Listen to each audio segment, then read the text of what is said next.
సోమేశ్వర్తో సహా విందా ఫ్యామిలీలోని ముగ్గురు దిగ్గజాలు శివకి ఎదురు వెళ్లటానికి డిసైడ్ అయ్యారు. సోమేశ్వర్ బందీగా ఉన్న సుందర్ విందా దగ్గరికి వెళ్లాడు. కాని సుందర్ మాత్రం నిజంగానే అయోమయంలో ఉన్నారు. ఆయన ప్రపంచానికి తన స్థితిని గురించి వివరించలేడు. సోమేశ్వర్, నువ్వు శివని ఎప్పటికీ అర్థం చేసుకోలేవు అని మెల్లగా అన్నారు సుందర్ విందా. అసలు నాకేమీ అర్థం కావట్లేదు. మీరు శివని ఎందుకు బుద్ధుడిలా పూజిస్తున్నారు? అసలు ఆ శివ మూలాలేంటో మీకు తెలుసా? తన గురించి ఎంత ప్రయత్నిస్తున్నా ఒక్క విషయం కూడా తెలియట్లేదు. చిన్న క్లూ కూడా దొరకట్లేదు. మీరు అతన్ని మన విందా వంశస్థుడన్న విషయాన్ని నమ్ముతున్నారా? ఒకవేళ అయితే మన విందా కుటుంబం మొత్తం అతన్ని పూజించాలా? లోతైన స్వరంతో గట్టిగా అడిగి, ప్రపంచం రోజురోజుకి అభివృద్ధి చెందుతుంది. కాలము మారుతుంది. ఈరోజు ఇలా ఉన్న మన కుటుంబం గతంలో ఇలా ఉండేది కాదు. ఇది ఒకప్పటి కాలం కాదు. ఇప్పుడు శివ ఇక్కడికొచ్చినా అతనేం చేయగలడు అని ఖచ్చితంగా శివని ఎదిరించగలడన్న నమ్మకంతో అన్నాడు సోమేశ్వర్. అతనికి కూడా తెలుసు, కష్ట సమయంలో శివ విందా వంశాన్ని చావు బ్రతుకుల మధ్య నుండి కాపాడారని. కాని అసలు ఏం జరిగిందో సోమేశ్వర్కి కూడా సరిగ్గా తెలియదు. సోమేశ్వర్, నీ మూలాలను ఎప్పటికీ మర్చిపోకూడదు. నీకు చిన్నప్పుడు చెప్పి నేర్పించాను నేనీ విషయం. ఇప్పుడు ఆ విషయాన్ని మర్చిపోయి ముందుకు వెళ్ళాలనుకుంటే విందా కుటుంబం మొత్తం ఉండదు. ఒకవేళ నువ్వు శివని లెక్క చేయాలి అనుకోకపోయినా అతని బలాన్నైనా గుర్తుపెట్టుకో. అతని ముందు మన విందా కుటుంబం మొత్తం చిన్న చీమ లాంటిది. నీకు అర్థమైందనుకుంటున్నా అని గట్టిగా అన్నాడు సుందర్ విందా. అంటే ఏంటి మీరనేది? ఆ శివ ముందు మన కుటుంబం మొత్తం చీమలతో సమానమంటున్నారా? అతని జోలికి వెళ్తే మనల్ని చీమల్ని నలిపేసినట్టు చంపేస్తాడని అంటున్నారా? 2 పదుల ప్రాయంలో ఉన్న ఒక యువకుడు మన విందా కుటుంబాన్ని మొత్తం చీమల్లా నలిపేయగలడని మీరంటున్నారా? అసలు మీరు అతన్ని కలవనే లేదు. కాని ఇంత నమ్మకంగా ఎలా చెప్పగలరు? అని సుందర్ విందా మాటలకి కోపంగా రగిలిపోతూ అన్నాడు సోమేశ్వర్. ఓహ్ సోమేశ్వర్, శివ ఎలా ఉంటాడో నేను చూడలేదు, నిజమే. కానీ నేను చేసిన ఒక విష ప్రమాణం వల్ల నేను నీకు ఏమీ చెప్పలేకపోతున్నాను అని చిన్నగా అన్నాడు సుందర్ విందా. నాన్నా, మీకు వయసు అయిపోయి బయట ప్రపంచాన్ని పట్టించుకోవట్లేదు కాబట్టి మీకేమీ తెలియట్లేదు. మన దేశంలోనే విందా ఫ్యామిలీ అగ్రస్థానంలో ఉంది. అలాంటి విందా ఫ్యామిలీని తొక్కేయడం అంత సులభమైన పని అనుకుంటున్నారా? ఆయన మాటలకు వెటకారంగా అన్నాడు సోమేశ్వర్. శివ బలం విందా ఫ్యామిలీని అణచివేయగలదా? విందా కుటుంబం మొత్తాన్ని చీమల్ని నలిపేసినట్టు నలిపేయగలడా? అసలు ఇది ఎంత జోక్! ఈ పెద్దాయన తన జీవితంలో కీర్తి ప్రతిష్టలు ఘనంగా సంపాదించినా ఇప్పుడు అతను ముసలివాడు, స్పష్టమైన ఆలోచన లేనివాడు, మూఢనమ్మకాలు ఎక్కువ. 20 ఏళ్ల వయసులో ఉన్నవాడు ఆకాశం లాంటి ఈ విందా కుటుంబాన్ని ఎలా బద్దలు కొట్టగలడు? అసలు విందా కుటుంబం అంటే ఏమనుకుంటున్నాడు అని అనుకున్న సోమేశ్వర్, నాన్నా, మీరిప్పుడు స్పష్టమైన ఆలోచనలతో లేరు. విందా కుటుంబం గురించి మీరు చింతించకండి. నా నాయకత్వంలో విందా వంశం అభివృద్ధి చెందుతుంది. అందుకే మన విందా వంశానికి చెందిన సీక్రెట్ కోర్ ఫోర్సెస్ ని నా చేతికి అప్పగించమని అడుగుతున్నాను అని అన్నాడు. తిరుగుబాటు చెయ్యాలనుకుంటున్నావా సోమేశ్వర్? నువ్వు దీనిని నా దగ్గర ప్రస్తావించడానికి నీకెంత ధైర్యం? ఆవేశంలో ఆ మాటలంటున్నప్పుడు దగ్గు ప్రారంభమైంది సుందర్కి. గొంతులో విపరీతమైన కోపం, స్వరం తడబడుతుంది ఆయనకి. నువ్వింకా నా చేతిలోని కోర్ పవర్ని కోరుకుంటున్నావా? అది ఎప్పటికీ జరగదు. దేశానికి ప్రజలకి హాని చేయడానికి మీరింకా వ్యూహాలు రచిస్తూనే ఉన్నారా? మీరు నన్ను పిచ్చోని చేయాలనుకుంటున్నారా అని కోపంగా అన్నాడు సుందర్. నాన్నా, మేము దేశానికి ప్రజలకి హాని చేయడమేంటి? మేము చేసేది ప్రపంచానికి మేలు చేస్తుంది కానీ కీడు చేయదు. నేను చేసే ఈ పని వల్ల విందా కుటుంబం ఇంకా పై స్థాయికి వెళ్తుంది. మన విందా ఫ్యామిలీ మూలాలు ఇంకా పటిష్టమవుతాయి. అసలు నాకు అర్థం కావట్లేదు, మీరెందుకు ఈ పనిని ఆపాలనుకుంటున్నారు? మీరు చెప్పకండి నేనేం చేయాలో. నిజమే, మీరన్నట్లు కొంతమందికి హాని జరుగుతుంది. కొన్ని ప్లేసెస్లోని ప్రజలు చచ్చిపోయే పరిస్థితి వస్తుంది. కానీ దానికి విందా కుటుంబానికి ఏంటి సంబంధం? ఇప్పటికే మన కుటుంబం మన దేశంలోనే అగ్రస్థానంలో ఉంది. మనమేం చేసినా చెల్లుతుంది, అది మర్చిపోకండి అని అన్న సోమేశ్వర్, పెద్ద ఆయన ఆలోచనలు ఇంకా పాతకాలంలోనే ఉన్నాయి. దేశం గురించి, దాని బాగోగుల గురించి ఆలోచించడం వల్ల ప్రయోజనం ఏంటి? బేసిక్ క్యాపిటల్ అక్యుములేషన్ గురించి ఆలోచించకపోతే ఎలా? విందా ఫ్యామిలీ సుసంపన్నంగా ఉన్నంత వరకు ఈ దేశంలో ఎలాంటి విపత్తులు సంభవిస్తే మాత్రం ఎవరు పట్టించుకుంటారు అని అనుకున్నాడు. నీకు నిజంగా బుద్ధి లేదు. నీలాంటి వాళ్ళకి నా చేతిలో ఉన్న కోర్ పవర్ని నేను ఇవ్వలేను అని గట్టిగా దగ్గుతూ కొడుకుని అసహ్యించుకుంటూ అన్నాడు సుందర్ విందా. ఓహ్ నాన్నగారు, మీరు కోర్ పవర్ని మీ దగ్గరే ఉంచుకొని హ్యాపీగా ఇక్కడే ఉండిపోండి. శివ లాంటి ఒక ఆకతాయితో మీరు మళ్ళీ మీ పవర్ చేజిక్కించుకోగలరని మీరు అనుకుంటున్నట్టున్నారు. అది జరగని పని అని కూల్గా అన్నాడు సోమేశ్వర్. సోమేశ్వర్ తన దుర్బుద్ధితో తన ప్రయోజనాల కోసం దేశ ప్రజలకు హాని కలిగించే పని చేయడానికి పూనుకున్నాడు. దానికి సుందర్ విందా అడ్డుపడ్డాడు. కోపంతో సోమేశ్వర్ని మందలించాడు. ఫలితం, తన కుటుంబాన్ని, అంతర్గత వ్యవహారాలను మార్చడానికి సుందర్ విందానే గృహ నిర్బంధంలో ఉంచాలనే నిర్ణయం తీసుకున్నాడు సోమేశ్వర్. దానివల్ల అతను చాలా విమర్శలు ఎదుర్కోవాల్సి వచ్చింది. కాని వాటిని గాలిలో కలిసిపోయేలా చేశాడు అతను.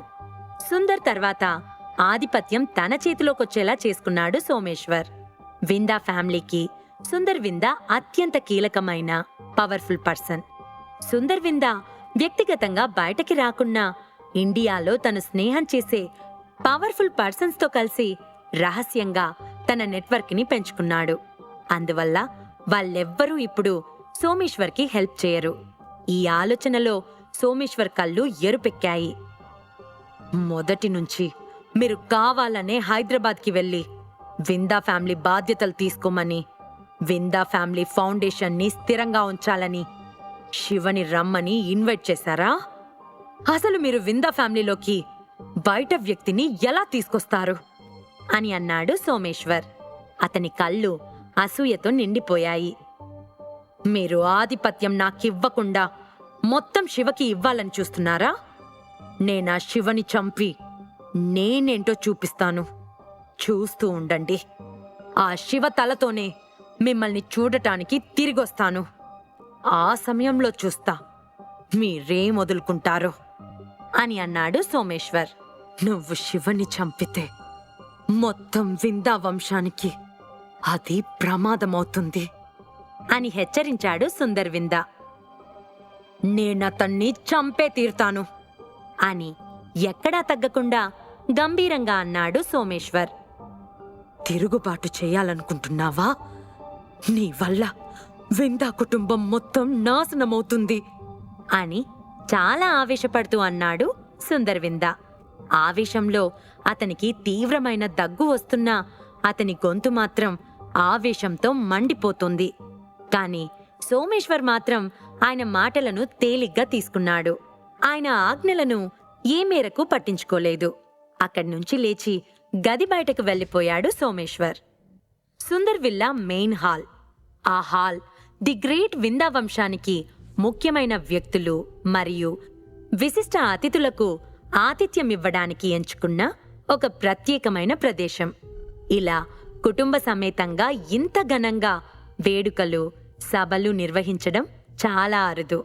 బాంబేలో విందా ఫ్యామిలీ మెయిన్ గెస్ట్గా ఎన్నుకోబడే పారిశ్రామికవేత్తలు చాలా తక్కువ మంది ఉన్నారు.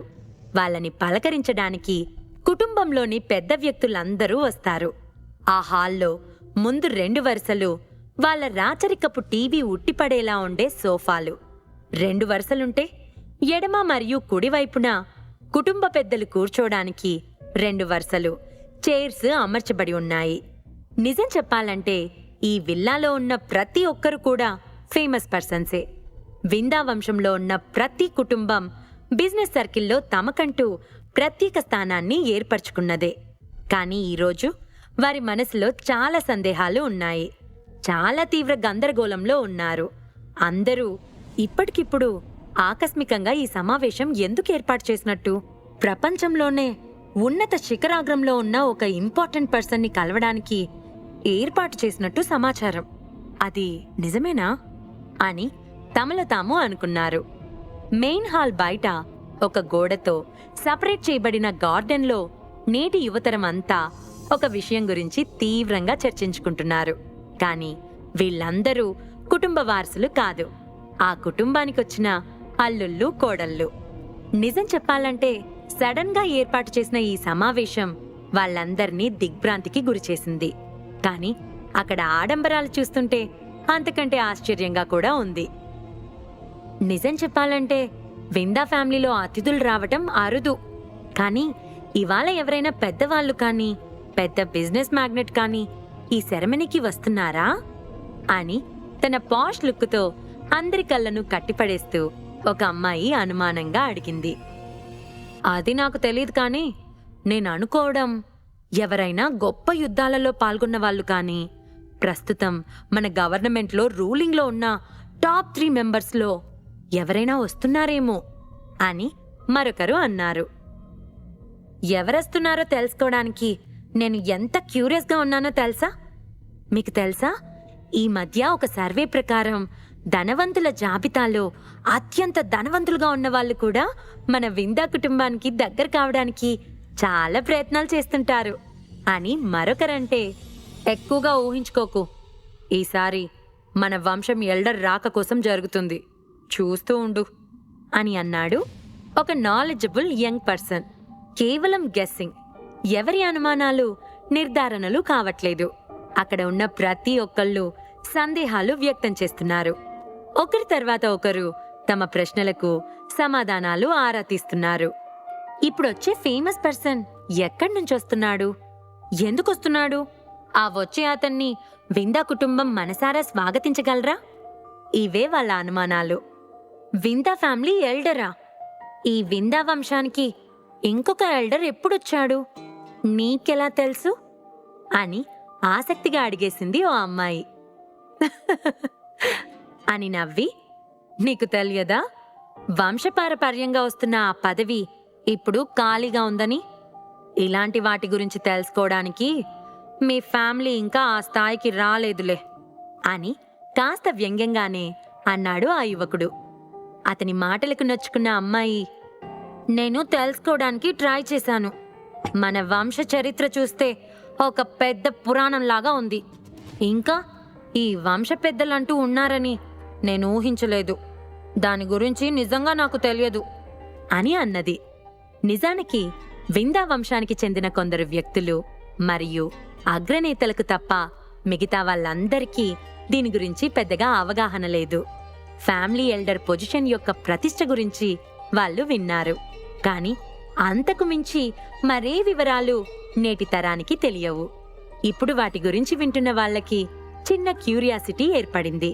విందా కుటుంబంలో ఉండే లెజెండ్ గురించి, ఆ స్థానాన్ని భర్తీ చేసే వ్యక్తి గురించి తెలుసుకోవాలని తహతహలాడుతూ అందరూ దాని గురించి మాట్లాడుకుంటున్నారు.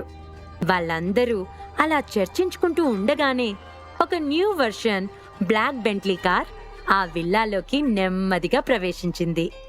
గోవింద్ విందా తన బాడీగార్డ్స్ ని తీసుకుని చాలా గౌరవమైన మొహంతో అతని కార్ దగ్గరికి వెళ్లి తానే స్వయంగా కార్ డోర్ తీశాడు. వైట్ షర్ట్ వేసుకున్న ఒక యువకుడు నెమ్మదిగా కార్ దిగాడు. అతని వెనకాలే లంబో కూడా. విష్ చేశాక ఆ యువకుణ్ణి తీసుకుని హెవీ సెక్యూరిటీ మధ్య ఉన్న విల్లా మెయిన్ హాల్లోకి తీసుకుని వెళ్ళాడు. ఆ దృశ్యం అక్కడున్న ప్రతి ఒక్కరిని ఆశ్చర్యపరిచింది. విందా వంశంలో 3 దిగ్గజాలలో ఒకడైన గోవింద్ ఒక 25 ఏళ్ల ప్రారంభంలో ఉన్న ఆ యువకుడికి స్వయంగా కార్ డోర్ తీయడానికి వెళ్లారా? ఇది అక్కడ ఎవ్వరికీ నమ్మశక్యం కావడం లేదు. వాళ్ళందరికీ ఇది ఒక బిగ్ షాక్. అయితే వచ్చేది వంశం పెద్ద కాదా? ఇతను చాలా చిన్నగా ఉన్నాడు. చూస్తుంటే ఇంకా 25 ఏళ్లు కూడా నిండినట్లు కనిపించట్లేదు అని ఆ వంశానికి చెందిన ఓ యువకుడు ఆశ్చర్యపోతూ అన్నాడు.